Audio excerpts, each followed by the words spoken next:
¿Qué tal? ¿Cómo estás? Un gusto saludarle nuevamente en este espacio de Catalejo, que es una coproducción de Canal 44 y el Centro Universitario de Ciencias Sociales y Humanidades, el CUCH. Catalejo es una mirada profunda hacia horizontes cercanos con el análisis especializado de académicos del CUCH. En esta emisión hablaremos de la historia de las epidemias y pandemias en México en el contexto de la cuarta ola de COVID-19 que ya está por concluir, y dicen los especialistas que quizá esto marque el fin de esta pandemia a nivel mundial del COVID-19. Es bueno conocer los antecedentes de epidemias que se han registrado en el país, porque dicen que quien no conoce la historia está condenado a repetirla. Para hablar de este tema hemos invitado a la maestra Valeria Abigail Barajas Delgado. Ella es egresada de la maestría en Historia de México del CUCH. Maestra, bienvenida, gracias por estar con nosotros. Al contrario, gracias por la invitación. Está también con nosotros el doctor David Carvajal López, jefe del Departamento de Historia del CUCH. Doctor, bienvenido, gracias por estar con nosotros. Un gusto estar aquí en este programa tan significativo de nuestro centro universitario. Muchas gracias, doctor. Y el doctor Manuel Alejandro Hernández Ponce, coordinador de licenciatura en Historia del CUCH. Doctor, bienvenido también, gracias por estar con nosotros. Muchas gracias por la invitación, es un gusto estar de nuevo aquí en el programa. Muchas gracias. Y bueno, epidemia es una enfermedad que se propaga por un periodo de tiempo y región determinada que afecta a más personas de lo esperado. Pandemia es la propagación mundial de una nueva enfermedad. Estos son lo que señala la Organización Mundial de la Salud.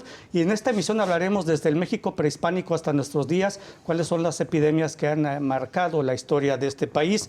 Y bueno, para los indígenas prehispánicos, todos los males físicos y sociales eran producto, decían ellos, de la voluntad de los dioses hacia el hombre, una maldición o castigo. Esto es lo que se decía en el México prehispánico. Y algunos datos: en el México prehispánico se habla de catarro pestilencial, de la gran pestilencia o Tochtli. Los aztecas sufrieron de posible difteria, el Xochtlán, Tecuantepec y Amaxtlán sufrieron tifo exantemático y enfermedades respiratorias. Doctor, ¿es así precisamente estos datos en el México prehispánico? Sí, definitivamente este catarro pestilencial fue el resultado, dicen que de un cambio climático que va a afectar a la población. Debemos de recordar que hay muchísimas variables y muchísimos elementos que generan estas pandemias. Entre ellas, obviamente, el cambio en los climas, los cambios en la alimentación, la introducción de nuevos agentes de enfermedades, la introducción de nuevas enfermedades, pero también tiene que ver con la creación de nuevas rutas comerciales y el crecimiento de las poblaciones. Durante esta época, al igual que en anteriores pandemias en el mundo, pues la población indígena comenzó a crecer significativamente en el centro del país, y esta fue una de las razones por las cuales se empezaron a generar nuevas rutas comerciales, y esto al final genera una transferencia de estas enfermedades. Entonces eso es también lo que expande la enfermedad en esta época prehispánica. Debemos de recordar que anteriormente en Europa, específicamente con la peste de Antonino, pues fue una peste que se empieza a desarrollar en el año 165, que se empieza en nuestro primer sistema mundo, que es el Mediterráneo. Entonces, al final de cuentas, cuando el ser humano va avanzando, se van desarrollando las civilizaciones, también con ello van desarrollándose las potencialidades para una pandemia. Muchas gracias, doctor. Y bueno, algunos datos: de catarro pestilencial fue en 1450 y dicen, narran los cronistas, debido a bajas temperaturas, afectaba vías respiratorias y se podría considerar como influenza de alta mortalidad. En el año 7 Tochtli, la gran pestilencia, se atribuye a una de las causas el abandono en Tula, que se abandonó Tula. Las crónicas dicen que de las 1000 partes toltecas murieron 900. En 1456 los aztecas sufrieron de posible difteria, como ya mencioné.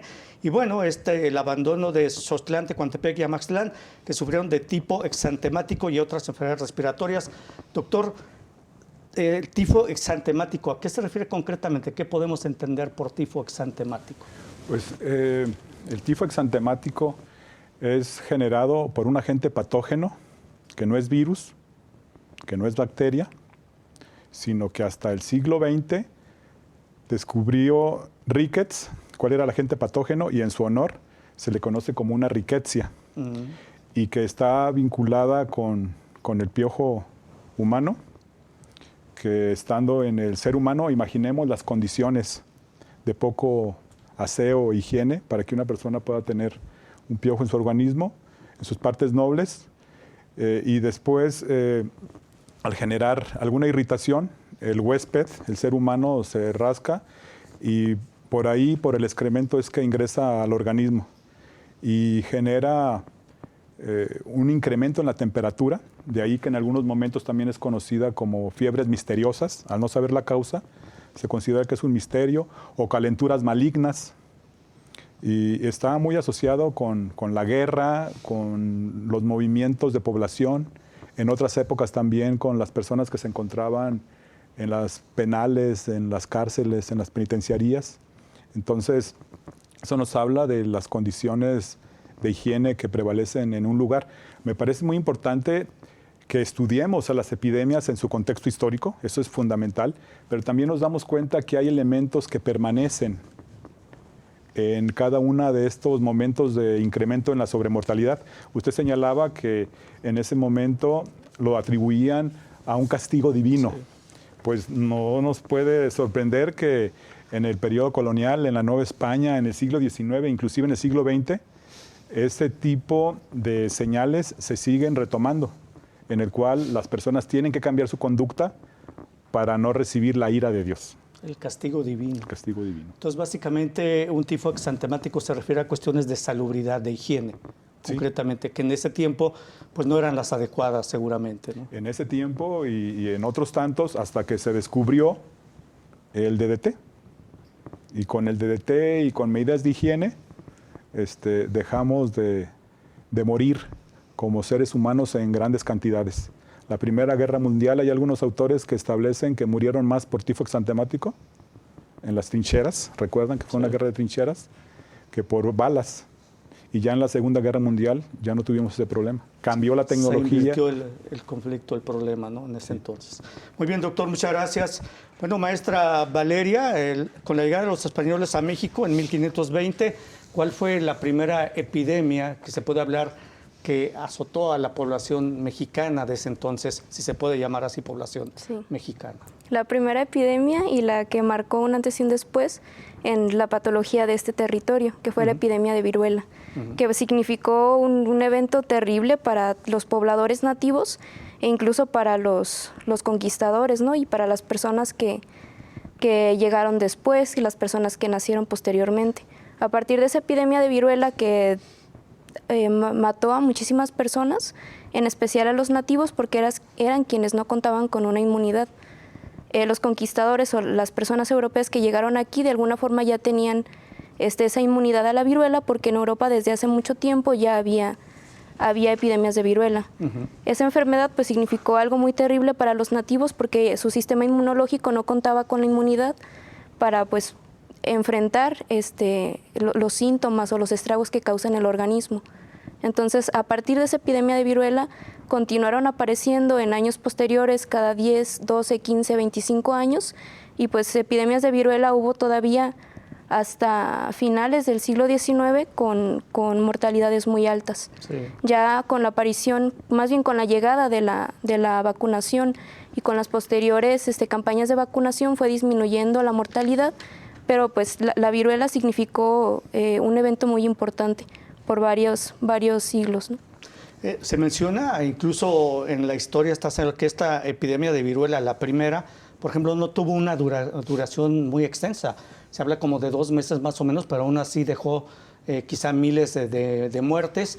Y también se habla de que los españoles, obviamente, pues ellos ya cuando llegaron, ellos portaban la inmunidad de rebaño, como menciona, ¿no? Sí, y es que habiendo llegado ya el virus aquí, ya muy difícilmente iba a desaparecer, y en efecto no pasó.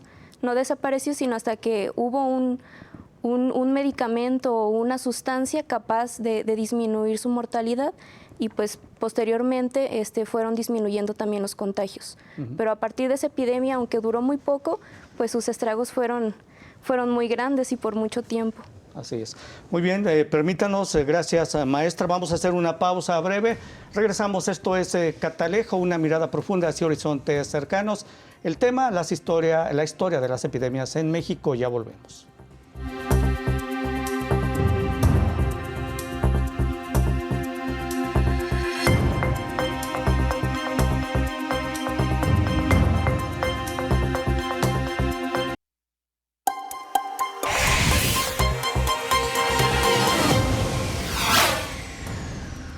Continuamos en Catalejo, coproducción de Canal 44 y el CUCH. El tema, la historia de las epidemias en México.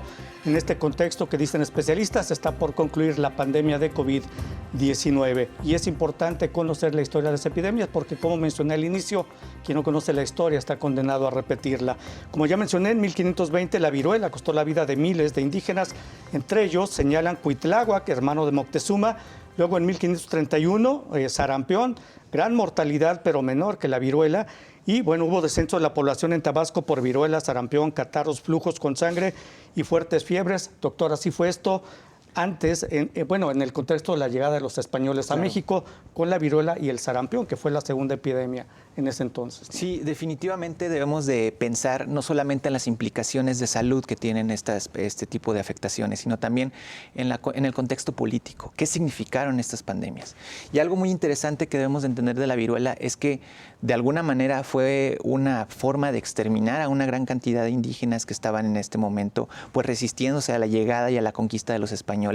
Y definitivamente la llegada de la viruela pues va a ser una especie de arma química que va a permitir pues exterminar a una gran población y que los españoles puedan tener control muchísimo más rápido del territorio de Tenochtitlán y de todo el centro de Mesoamérica, ¿no? Fue un factor muy importante. Va a ser un factor determinante para la conquista. De hecho, como ya lo decían, muere Cuitláhuac, que es digamos que el heredero del trono, y entonces aquí efectivamente estamos frente a un fenómeno no solamente biológico, sino también un fenómeno social, donde, por ejemplo, en el caso del sarampión de 1531, va a afectar mayormente a la población infantil.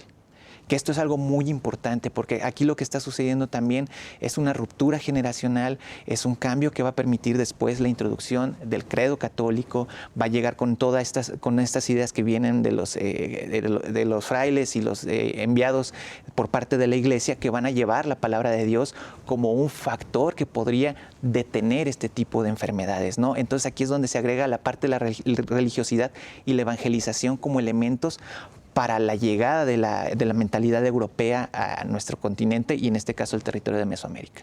Muy bien, muchas gracias.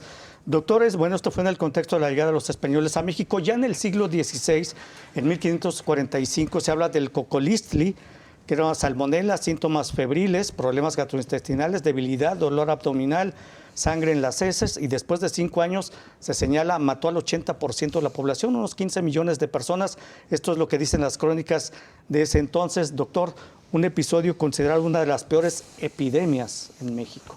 Sí, sin duda por el número de muertes que se estima que cobró, aunque también hay que señalar que son cifras que no están del todo sustentadas, documentadas, ¿no? Son estimaciones que yo creo que es muy importante.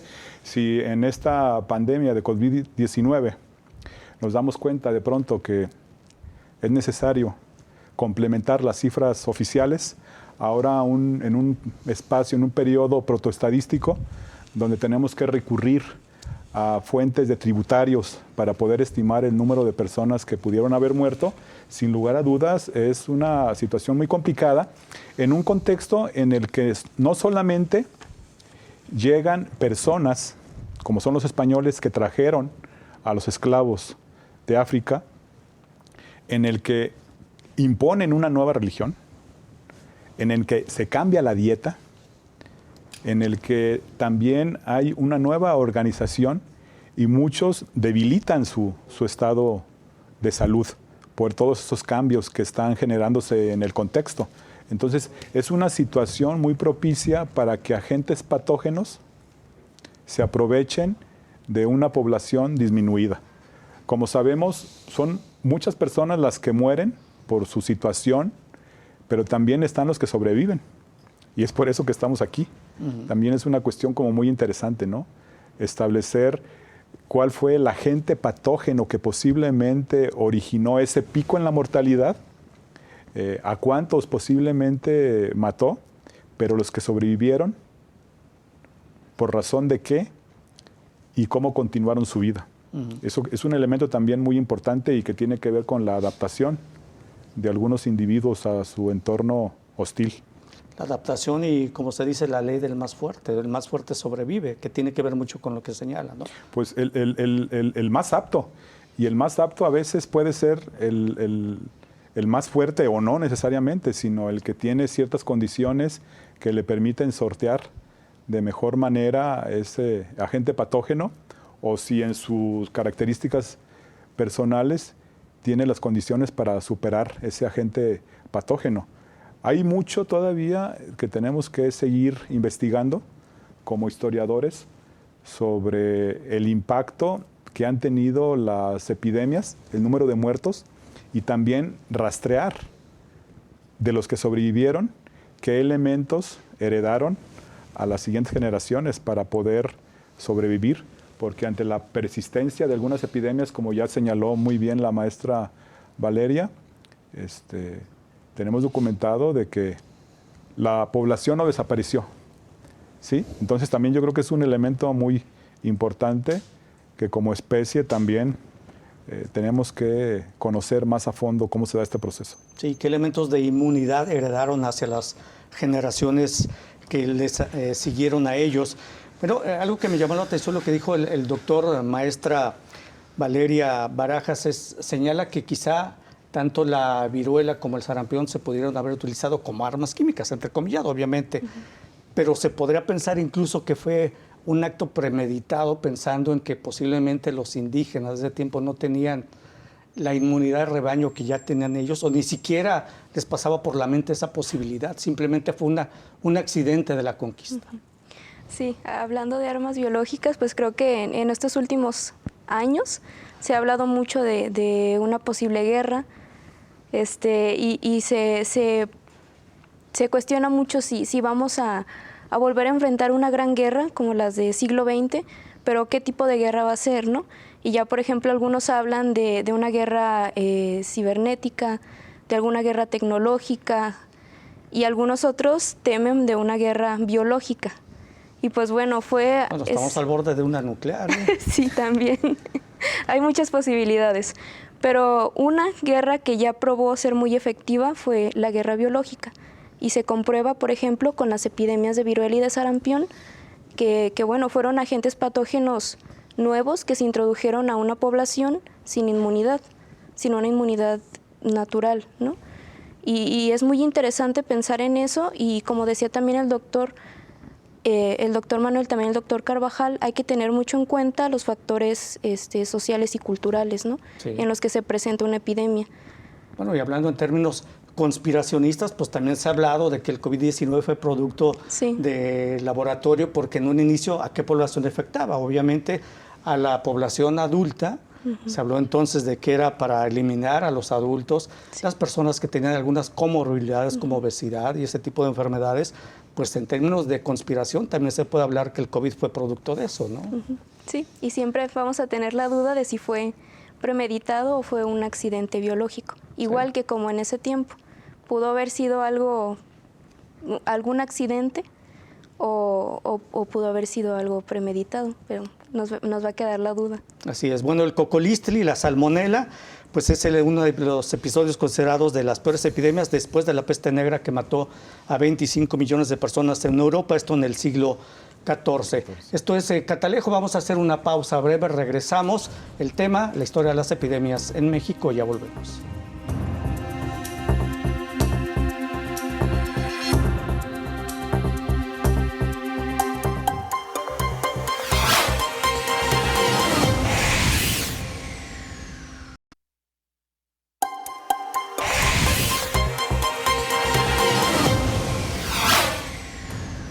Seguimos en Catalejo, coproducción de Canal 44 El Cush. Es una mirada profunda hacia horizontes cercanos con el análisis de especialistas de El Cush.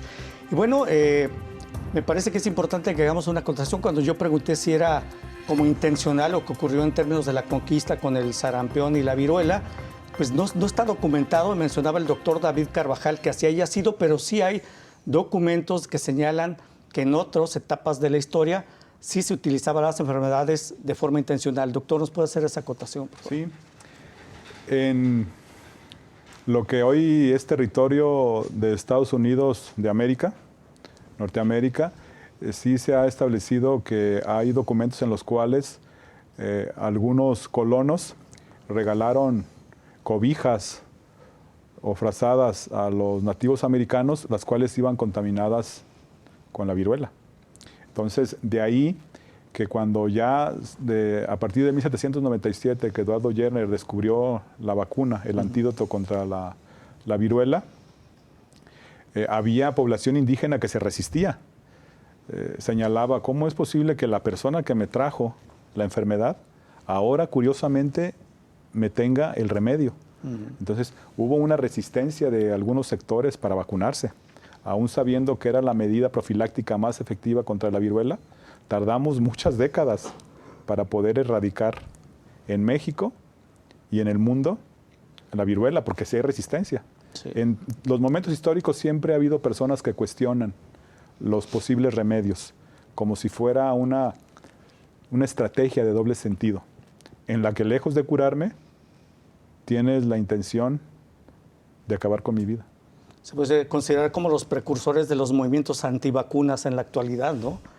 Esas personas. Y gracias, doctor David Carvajal. Y doctor, también mencionabas otra etapa también en que se utilizó incluso cadáveres contaminados con alguna enfermedad para diezmar a la población a la que se enfrentaban. Sí, definitivamente esta parte del uso biológico para la conquista ha sido un elemento pues presente también en la historia de la humanidad. En la Edad Media pues se utilizó en algunos momentos la contaminación de las aguas, o también en algunos casos ya extremos de asedios que se prolongaban durante semanas a diferentes lugares que estaban amurallados, el uso de pues diferentes herramientas o catapultas para poder enviar cuerpos detrás de las murallas y poder enfermar a la población y con ello pues terminar los asedios, ¿no? Entonces, y de lo que estábamos hablando hace un momento de cómo hay diferentes factores que van a agregar al México de la Nueva España estas nuevas enfermedades, debemos de agregar otro elemento u otro factor circunstancial, que es la apertura comercial de un sistema mundo económico en el cual España y Europa no solamente son protagonistas, sino también entra África.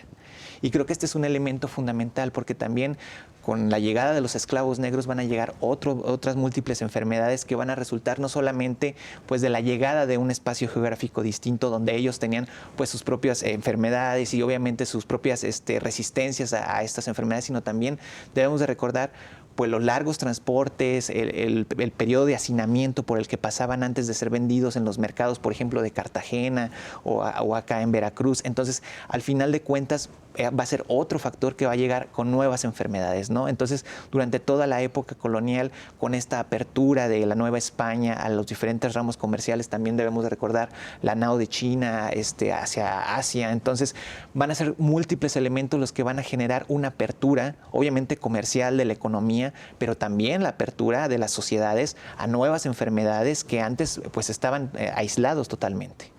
Muy bien, muchas gracias, doctor. Bueno, que menciona a los esclavos negros, ustedes me corrigen que son especialistas en temas de historia, pero por ahí leí que efectivamente una persona de piel negra fue quien trajo la viruela o el sarampión en esa época. La viruela. La viruela. Sí fue una persona, sí, que era un acompañante esclavo negro, ¿no? De un español. Sí. Venían en la tripulación de Pánfilo de Narváez, si no me equivoco. Y sí fue un esclavo negro. Eso es lo que se atribuye en la historiografía. Cuando menos en la historia está documentado ese hecho.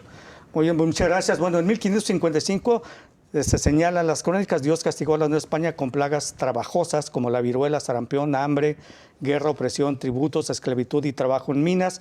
En 1596, epidemia mixta de sarampión, paperas y tabardillo, y enfermedades que los esclavos portaban como diarrea, disentería, neumonía, paludismo, fiebre amarilla, amibiasis, lepra, sífilis y traponosomiasis. Así fue, doctor David Carvajal, en ese entonces. Sí, hay una gran cantidad de agentes patógenos que están pululando en el ambiente y que están esperando la oportunidad de una población debilitada. Entonces, en ese momento también hay que entender pues, las condiciones económicas, sociales, y sí, hay algunos historiadores que han señalado que en el periodo colonial, en el siglo XIX y una parte del XX, tuvimos una frecuencia de epidemias muy alta. Cada 5 años, en promedio, se presentaba un incremento en la mortalidad. Y también tenemos que señalar que en ese momento no se tenía un avance científico médico como para poder detectar con claridad los agentes patógenos. De ahí que todavía teníamos algunos picos de sobremortalidad o algunas epidemias que no hayamos identificado todavía los el agente patógeno por los síntomas. Entonces es una área en la cual tenemos que seguir reflexionando y dándonos cuenta también de cómo las cuestiones de política exterior repercuten en el impacto de número de muertes que hay en una sociedad, en una localidad, en un país. Recuerdo, por ejemplo, cómo en 1833 la llegada de un nuevo agente patógeno que es el virión colérico, que nos trajo el cólera, 1833, que salió de su lugar natural, que es la India, del río Ganges, en 1817. Tardó varios años, ya casi 16 años en llegar hasta acá y causó una gran mortalidad porque era un agente con el cual no teníamos contacto, un agente patógeno que no conocíamos y que repercutió posteriormente en las medidas de higiene, en la construcción de drenajes, porque antes se tenía mucha precariedad, ¿no?, para desechar los flujos humanos. Entonces, todo eso tiene una repercusión que va incidiendo en la conformación de la sociedad, el sacar los panteones de las iglesias, de los atrios, el poner los extramuros. Ahí también hay una serie de procesos que son como muy importantes. Y ahí también hay una cuestión importante con el cólera de 1833, que tenemos una especialista en nuestra Universidad de Guadalajara, que es la doctora Lilia Oliver, donde ella documentó el impacto que tuvo en la ciudad de Guadalajara el virión colérico y estableció que también la muerte tiene relación con la situación económica y social, porque logró establecer que en los lugares donde hay más precariedad económica mueren más personas y donde las condiciones económicas eran, o el estatus era más elevado, había una menor cantidad de personas. No es que dejaran de morir, pero morían menos. Entonces también ahí hay otro tipo de variables y ya con el cólera de 1833, pues ya esta enfermedad ya nos llegó de Estados Unidos, ya no llegó como tradicionalmente llegaban del puerto de Veracruz, sino que llegó por la vía de barco, Nueva Orleans, Tampico, y de ahí por diferentes rutas se introdujo al resto del territorio mexicano. Muy bien, muchas gracias, doctor David Carvajal. Bueno, como señala, ya en el siglo XIX, en 1813, una epidemia de tifo en Cuautitlán, un total de 3.114 víctimas en 7 meses, es lo que sean las crónicas. En 1833, como ya dijo el doctor, el cólera mató, cuando menos se señala, 324,000 personas en todo el país. Y en 1883, la fiebre amarilla en Mazatlán. Doctor, maestra, así ocurrió en ese entonces, siglo XIX. Sí, es muy interesante ya analizar a las epidemias del siglo XIX, al cólera, las fiebres misteriosas, que son un caso de tifo exantemático, como ya mencionó el doctor Carvajal, porque aquí es cuando comienzan los avances en la medicina y comienza a especializarse también estas investigaciones sobre qué causan las enfermedades. Desde Europa los médicos comienzan a darse cuenta que el sistema médico que existe, lo que se estudia, lo que se conoce, los métodos curativos, los diferentes tratamientos no son suficientes para eliminar, para curar las epidemias, para prevenirlas, para enfrentarlas, etcétera. Ellos se dan cuenta que es insuficiente. Entonces comienza en Europa a desarrollarse una revolución científica que viene desde la ilustración, la modernidad, etcétera, y comienzan a desarrollarse un nuevo pensamiento que trata pues de ver qué es lo que provoca estas epidemias y cómo enfrentarlas, cómo curarlas. Y entonces, por ejemplo, ya con estas epidemias del siglo XIX, como el cólera o el tifo exantemático, comenzamos a ver, como ya decía el doctor Carvajal también, cómo ponen atención también en las medidas profilácticas, ¿no? Tratar de enfrentar el problema desde el origen y no ya cuando ya está una persona enferma, porque antes se atacaba ya la enfermedad con base en los síntomas. Si era una enfermedad febril, se atacaba la fiebre, la temperatura. Si era una enfermedad gastrointestinal, se curaba el estómago, nada más. Entonces los médicos comienzan a darse cuenta que también es necesario atacar estas enfermedades antes de que lleguen. Y comienzan programas de prevención, ¿no? Exactamente, que no ahora ya estamos acostumbrados a ellos, pero antes, como no se conocían los virus, las bacterias, no había manera porque no existían los instrumentos adecuados para conocer el origen, pues no existía pues este pensamiento de las medidas profilácticas, ¿no? Y entonces, por ejemplo, lo vemos ya una atención especial en las fiebres misteriosas de 1814, que es un caso de tifo exantemático, cómo los médicos comienzan a decir al gobierno, al ayuntamiento, a los párrocos también, al obispo, oigan, díganle a la gente que también es necesario estar limpios, que hay que cambiarse de ropa, que hay que ventilar los espacios, hay que consumir alimentos buenos, no hay que consumir alimentos echados a perder, hay que tener cuidado con las comidas grasosas, con las comidas verdes, etcétera, ¿no? Hay que mantener los espacios públicos limpios, pero también los privados, ¿no? Y lo vemos ya desde las primeras décadas del siglo XIX, pero esto se hace muchísimo más fuerte con la epidemia de cólera morbus, porque Lilia Oliver dice algo muy interesante, que es que esta epidemia demuestra, o sea, les abre los ojos completamente a la sociedad de que es muy importante también mantener la higiene para prevenir las epidemias, ¿no? Entonces sí, es muy interesante apreciar estas dos epidemias desde ese punto de vista, ¿no? Y cómo marca un antes y un después en la medicina profiláctica. Muchas gracias, maestra. Bueno, la fiebre amarilla en Mazatlán en 1883 se documenta que desembarcaron 33 enfermos procedentes de Panamá. Murieron 2.541 personas, aproximadamente el 10% de la población estimada en ese entonces en esa ciudad. Esto es Catalejo, coproducción de Canal 44 El Cush. Una pausa breve, ya regresamos.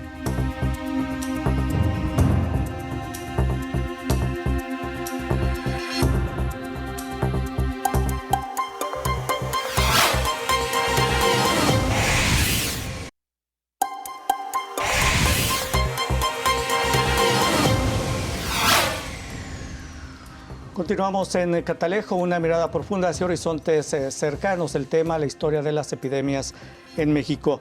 Ya en el siglo XX, en 1902-1903, la epidemia de la peste negra de la variedad bubónica se manifestó en el puerto de Mazatlán. ¿Es así, doctor?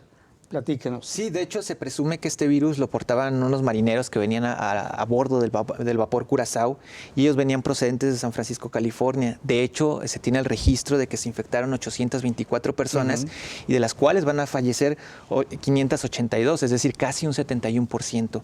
¿Qué va a pasar también en México? Va a haber cambios, como ya decíamos, también es política, pero también es urbanismo. Va a haber cambios en las propias construcciones de las ciudades. Desde finales del siglo XVIII y principios del siglo XIX hasta el siglo XX, hay transformaciones, por ejemplo, en las calles, se empiezan a crear los parques, las alamedas, por el sentido de evitar que los vientos corrieran, porque se creía que era un elemento que generaba estas enfermedades. Pero también algo muy interesante que va a pasar a finales del siglo XIX y principios del siglo XX es que los panteones ya se van a poner fuera de los centros de las ciudades. Se empieza a ver cómo estas enfermedades estaban presentes de manera cotidiana en los camposantos, y que era necesario sacar a los muertos de las iglesias, porque antes era la costumbre pues enterrar a quien estuviera enfermo, inclusive de algún tipo de pandemia, dentro de las iglesias, y esto obviamente exacerbaba el nivel de contagios. Entonces los panteones son llevados a las afueras de las ciudades, se crean estos parques donde se busca que haya una reforestación, y estos cambios también van a generar en los propios puertos ciertos controles. Se implementan las cuarentenas, entonces esto va a generar una nueva dinámica en cuanto a la prevención que hay respecto a las pandemias. Ya para inicios del siglo XX, pues se van a dar cuenta de que estas enfermedades no solamente son tratables, sino también son prevenibles. Y de lo que hablábamos hace un momento, ¿no? Estas ideas higienistas empiezan a expandir y empiezan a generar una necesidad de que los propios gobiernos hagan consciente a la población de la necesidad de una higiene no solamente personal, sino también en las propias calles, porque debemos de recordar que antes pues no existía el servicio de alcantarillado, entonces las heces fecales y todo lo que salía de los hogares pues terminaba en las calles, ¿no? Entonces son todos estos elementos que se empiezan a agregar dentro de la idea de vivir en grandes aglomeraciones de población para poder sobrevivir a estas enfermedades. Muchas gracias, doctor. Y bueno, de esta epidemia de la peste negra, la peste bubónica, que en Europa causó millones de muertes, pero aquí, según estos datos, pues únicamente fallecieron 582 personas, cuando menos. No sé, doctor David Carvajal, es lo que se tiene documentado, porque también lo que encontré es que en ese entonces algunas acciones se desinfectaron 1.400 casas, se incineraron 1.103, Se aislaron 2.146 personas, se eliminaron 13.908 ratas y se aplicaron 17.260 dosis de suero Yersin. Sí. ¿Así fue? Sí, y la presencia de los médicos, de un médico en particular, fue muy importante junto con las autoridades. Yo creo que también ahí es importante señalar que el ser humano en lo individual y de forma colectiva aprendemos de la experiencia y intentamos tomar medidas preventivas. Ya señalamos que en 1833 se presentó en México la primera pandemia de cólera morbus y en 1849 nos vuelve a llegar por segunda ocasión, pero ya nos llega por otra entrada y que está muy relacionado con la pérdida de más de la mitad de nuestro territorio en la guerra de 1847 con Estados Unidos. Se reconfigura la frontera y hay bastantes personas que vienen de Estados Unidos y que como no tienen el control por su territorio, porque hay tribus de nativos americanos que andan en caballo y están armados y son muy beligerantes, entonces les parece más adecuado intentar llegar a la costa del Pacífico, a California, a la Alta California, llegan a Nueva Orleans, de Nueva Orleans llegan a Brownsville, de Brownsville a Matamoros, de Matamoros China, Nuevo León, Monterrey, Saltillo, Durango y Mazatlán. ¿Para qué? Para embarcarse y subir hasta San Francisco, a la Alta California, porque están atraídos por la fiebre del oro. Ahí nos damos cuenta de que hay unas ciudades que se entran en cuarentena e impiden la llegada de barcos, como fue el caso de Tampico, que en el 33 fue el lugar de entrada y en el 49 duró 9 meses sin que llegara la enfermedad. Y ahí también esta nueva situación política nos hace estar alertas a unas nuevas rutas de propagación, como fue la que había personas que se habían ido a la fiebre a trabajar en las minas, ahí a San Francisco, y querían llegar a territorio de Sonora, de Chihuahua, de Sinaloa. Se suben a un barco, van por cabotaje por las Californias, por el territorio de las Californias, de Baja California, llegan a Guaymas y se introducen de nuevo al país por una ruta que era típica, porque por ahí no nos había llegado un agente patógeno. Y de ahí vuelven de nuevo a cobrar víctimas en Mazatlán. Por eso es que muchos historiadores consideraron que había un error, que cómo era posible que en el 49 murieran personas en Mazatlán por cólera, en el 50 no hubo muertos y en el 51 de nuevo. Entonces señalaban que eso fue un error, que alguna de las dos no existió. Pero cuando empezamos a profundizar, a revisar las fuentes y a ver en su conjunto, nos percatamos de que hay otras rutas y que también la situación geopolítica es un aspecto muy importante para considerar y que sí se aprende. En Guadalajara en el 33 murieron muchísimas personas y en el 49, 50-51 murieron menos, sobre todo en el 50-51. Algunos le llaman el cólera chico, pero porque también se tomaron medidas preventivas. Cercaron Guadalajara. Los médicos ya tienen una presencia muy importante, están vinculados con las autoridades.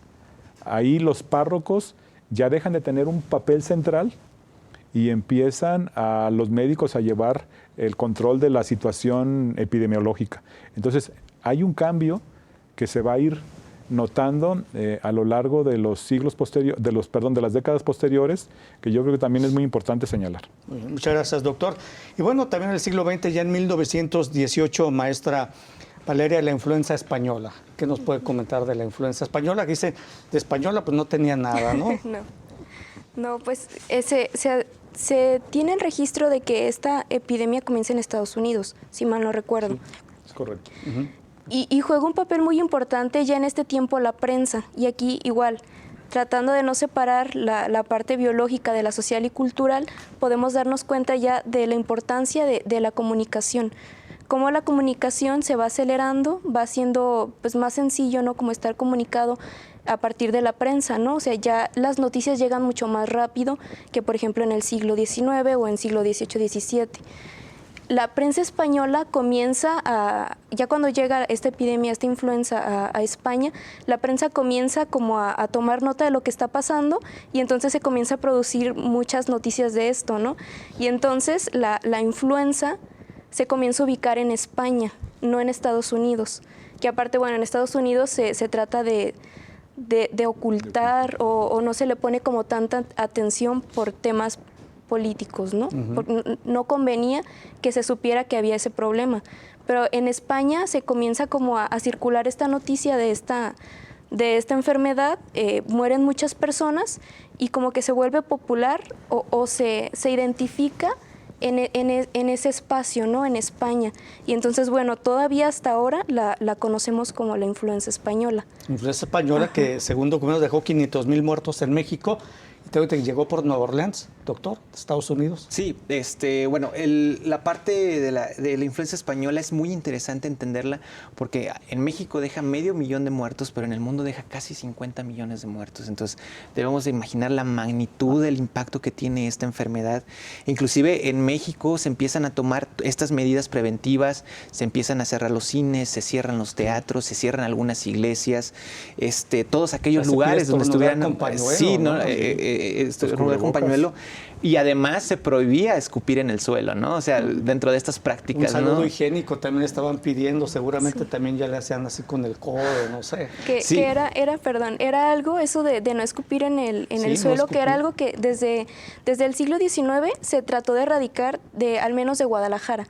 O sea, los médicos, el ayuntamiento hicieron lo posible porque las personas dejaran de tener ese hábito insalubre y no se pudo, todavía hasta el siglo XX.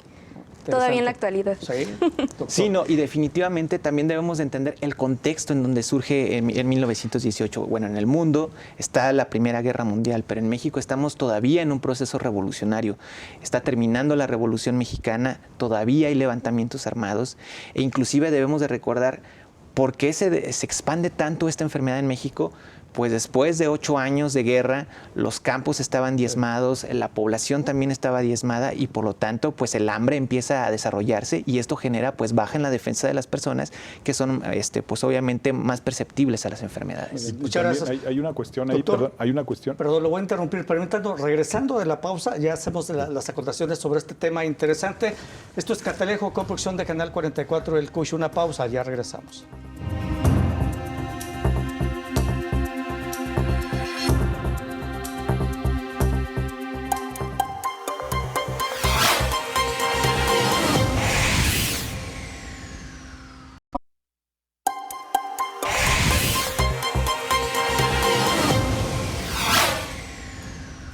Bueno, llegamos a la parte final de Catalejo, una mirada profunda hacia horizontes cercanos del tema, historia de las epidemias en México.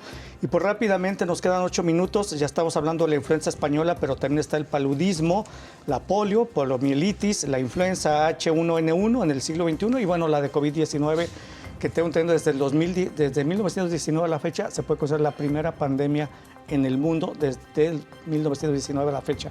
Doctor, quería hacer algunas acotaciones. Sí, señalar que la pandemia de 1918, conocida como de influenza española, que ya algunos académicos señalan que por favor ya no la nombremos así porque está infundado, y tienen razón, hay evidencia histórica, se llevó a los más jóvenes, a lo más granado de la juventud, decían algunos periódicos, porque la capacidad que tenían los pulmones de esos jóvenes, que estaban sanos y fuertes, esa sobregeneración de inmunidad era lo que terminaba matándolos.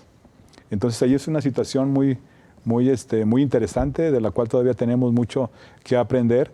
El día de hoy, en el que casi 2 años después de que empezamos una suspensión de clases para evitar la propagación de COVID-19, ya tenemos la noticia afortunada de que el día de ayer parece que hay información de que no murió ninguna persona por COVID-19 en Jalisco, y en todo el país parece que se registraron 12 muertes que impactan a sus familias y nos duelen, pero que son cifras muy bajas con relación a las que pudimos tener en otros meses cuando los picos estaban más altos. Entonces sí creo que es un tema que ahora ya no solamente está en los libros de historia, ya no es tema solamente de historiadores. Desafortunadamente la tuvimos que vivir en carne propia y tenemos que estar muy pendientes y atentos para que no mueran grandes cantidades de personas, porque sí tenemos el conocimiento y la capacidad para evitarlo. Muchas gracias, doctor David Carvajal. Bueno, también está, como ya mencionas, el paludismo, la polio, la influenza H1N1 en el siglo XXI ya, y bueno, esta de COVID-19. Maestra, ¿qué nos comentas al respecto? Ya 2 minutos, por favor. Sí, nada más así rápido sobre la epidemia de paludismo. Me parece muy interesante porque, por ejemplo, en medicina se comienza con esta epidemia a especializar los instrumentos que ponían en las piernas para ayudar a las personas enfermas, ¿no? Entonces también vemos aquí cómo de alguna forma las epidemias provocan crisis tan grandes que se necesita utilizar todos los recursos existentes y que se puedan crear en ese momento, ¿no? Para poder ayudar. Por ejemplo, ya hablábamos de la epidemia de cólera morbus, de cómo impulsa de alguna forma la medicina profiláctica. Entonces, ya nada más para concluir, sí creo que es muy importante no separar a esta parte biológica también de lo social y de lo cultural, porque aunque a veces eran los mismos patógenos que se presentaban en diferentes periodos, la sociedad que los enfrenta ya no va a ser la misma. Entonces, aunque se sigue presentando la viruela o se sigue presentando el sarampión o el cólera, van a ser eventos completamente diferentes y cada uno con una particularidad especial, ¿no? Porque pues están inscritos en una sociedad y en una cultura distinta. Muchas gracias, maestra. Doctor, tus conclusiones, 2 minutos sobre el para tema. cerrar nada más, creo que es importante reflexionar sobre las grandes problemáticas de salud que llegan a la humanidad, pero también las grandes respuestas que nos da la ciencia. La ciencia es la que nos da certidumbres. Hablamos del paludismo que va a dejar 24,000 muertos por año desde 1940 hasta finales del siglo, pero en el 2002 se va a considerar erradicada. Creo que estos son elementos importantes gracias a la vacunación, inclusive también del 48 al 55 la poliomielitis también se va a erradicar por medio de la vacunación y definitivamente la ciencia, como decía la maestra Valeria, es un elemento que se pone a disposición de la humanidad para darnos otra vez certidumbres. Definitivamente cuando las pandemias pegan lo más fuerte es cuando todo el mundo pues voltea al cielo, ¿no? A buscar algún tipo de respuesta metafísica. Pero en realidad quien ha permitido el desarrollo de la humanidad ha sido la ciencia, han sido las vacunas, han sido todas las estrategias profilácticas, pero también han sido todas estas formas con las cuales la comunidad científica ha reaccionado ante este tipo de calamidades. Sí, y muchas de las medidas profilácticas, como ya mencionaba, pues muchas incluso son parecidas a las que se implementaron ahora con la pandemia de COVID-19, ¿no? Relacionada con lo que mencionaba la maestra de la fiebre española, ¿no? Sí, claro, y es que es todo, la historia nos permite aprender, ¿no? Y lo que de alguna forma lo que se ha estado implementando para esta epidemia es lo que ya hemos aprendido de crisis pasadas. Y debemos aprender que no podemos permitir que mueran personas por dengue, porque sabemos cómo evitarlo. Y es un reto que tenemos en el occidente del país, porque desafortunadamente se han presentado casos de personas que fallecen por dengue. Muy bien. Muchas gracias, doctor. Y bueno, nada más hasta el 14 de marzo en esta pandemia de COVID-19 se tenían defunciones acumuladas en México 321,115, en Jalisco 19,273. Y bueno, lo que ya mencionaba el doctor, un promedio de defunciones en los últimos 7 días en Jalisco de 5, pero obviamente hubo un día en que no hubo absolutamente ninguno, y en México 173 en los últimos 7 días. Los especialistas dicen que esta pandemia pues ya va de salida, aunque ya comienza a registrarse como una cuarta oleada en unos países, ¿no? En China, por ejemplo, también ya ha habido incremento de casos. Ojalá que no. Bueno, pues agradezco la presencia de ustedes. Muchas gracias, maestra Valeria Abigail Barajas Delgado, egresada de la Maestría en Historia de México del CUCH. Maestra, gracias.